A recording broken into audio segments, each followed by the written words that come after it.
For all you machinists out there, we know that nothing can ruin your day faster than a broken tap.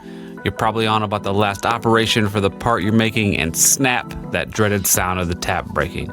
Let me tell you about this amazing tool. It's called Omega Drill from the Penn Tool Company. It's got a wild point geometry and clever square flute designed to maximize strength, and it's made from a revolutionary grade of tungsten carbide. That's what it takes to drill through a hardened, high-speed steel tap. Now, keep in mind, Omega Drill is designed for machinists. You need to use it on a Bridgeport-style knee mill or a machining center. Most people start with this Omega Drill set. It's got all 4 different drill sizes and covers every tap size from a number 4 up to a 1/2 inch. Sets and individual replacement drills come with a great instruction card that guides you right along on how to put an end to that nasty broken tap. There you have it, my fellow machinists. Omega Drill, the machinist's choice for removing broken taps. From the Penn Tool Company.